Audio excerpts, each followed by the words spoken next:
अस्सलाम वालेकुम वीवर्स, कैसे हैं आप। उम्मीद करती हूँ कि आप अल्लाह ताला के करम फजल से ठीक ठाक होंगे। आपकी दुआओं से मैं भी ठीक ठाक हूँ। शुरू करते हैं वीवर्स आज की वीडियो। आज का हमारा मौजू है शख्सियत की अक्कास लाइनें। कौन सी लाइनें मनहूस होती हैं और कौन सी लाइनें खुशबख्ती का निशान होती हैं। आज हम इसके बारे में बात करेंगे। वीवर्स, वीडियो शुरू करने से पहले मेरी आपसे रिक्वेस्ट है कि प्लीज़ मेरे चैनल को लाइक करें, शेयर करें, सब्सक्राइब करें। और सब्सक्राइब करने से पहले वीडियो को पूरा लाजमी देखें या 2-3 मिनट तक वीडियो को लाजमी देखकर फिर सब्सक्राइब करें। अगर आप पहले सब्सक्राइब कर देते हो तो वो ज़ाया हो जाता है।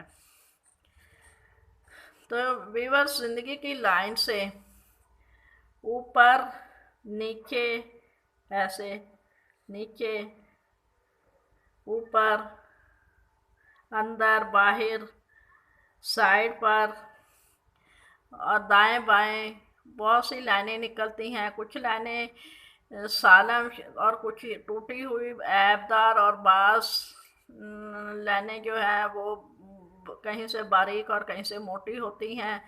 ये शाखें और इनकी बनावट, इनका रुख, इनकी बनावट कैसी है, इनका रुख किधर है। कुछ लाइनें रोशन होती हैं, कुछ मध्यम होती हैं।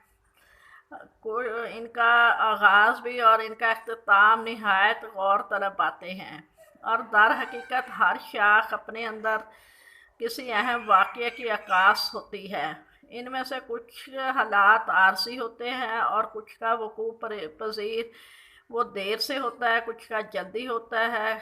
कुछ आरसी हालात को ख़राब या अच्छा बनाती हैं, कुछ हमेशा के लिए इनको अच्छा या ख़राब कर देती हैं।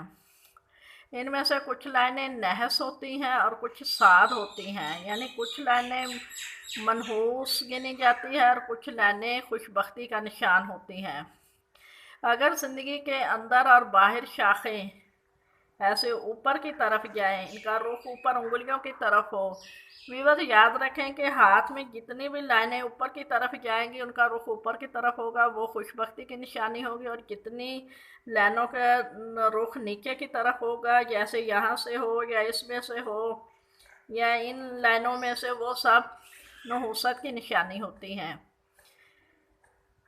तो वीवर, जितनी लाइनें बाहर से ऊपर की तरफ जाएंगी तो ये खुशबख्ती होंगी। इसके बरक्स नीचे की तरफ जाए तो ये नहस होंगी।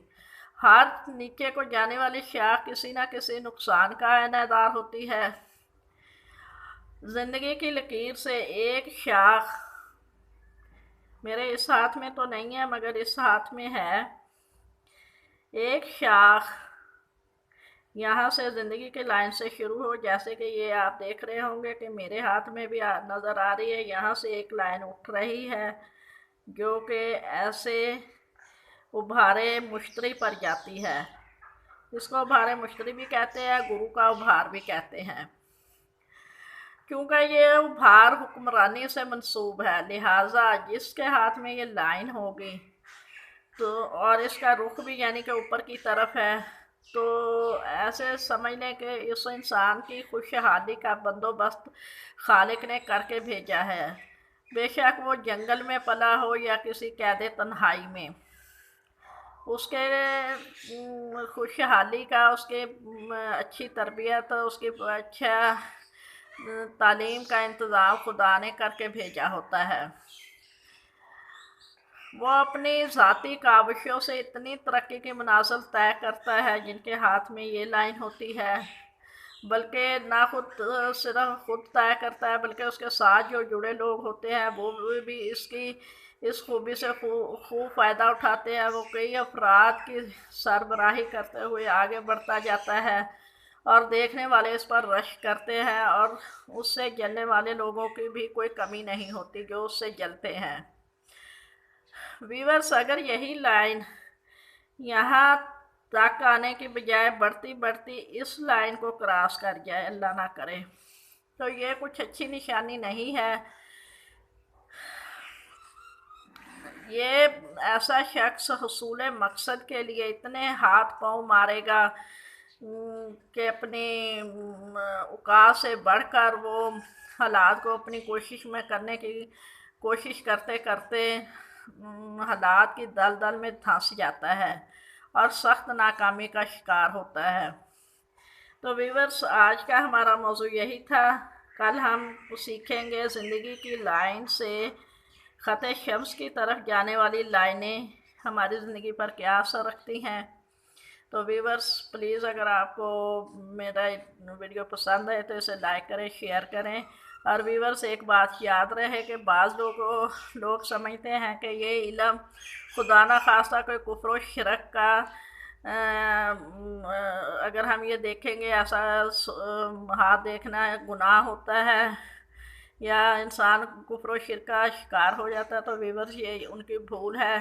جب خدا نے ہمیں پیدا کیا اور یہ سارے کائنات کے علم ہمارے لیے ہی پیدا کیے ہیں، مگر اس کا غلط استعمال جو ہے وہ گناہ کی نوبت تک لے جاتا ہے۔ تو ویورس، جب یہ کہا ہے کہ علم حاصل کرو چاہے تمہیں چین تک جانا پڑے، تو اس میں یہ نہیں کہا خدا نے کہ صرف قرآن پاک پڑھو یا مذہبی کتابیں پڑھو، بلکہ اس میں ہر چیز کو ہم نے دیکھنا ہے، اس کو جاننا ہے۔ جاننے کا نام ہی علم ہے۔ اگر ایسا ہوتا تو جیسے ہمارے وجود میں بیماریاں ہوتی ہیں تو ہم ڈاکٹر سے علاج کرواتے ہیں، تو اس کا مطلب ہم گناہ گار ہو جاتے، خدا نہ کرے۔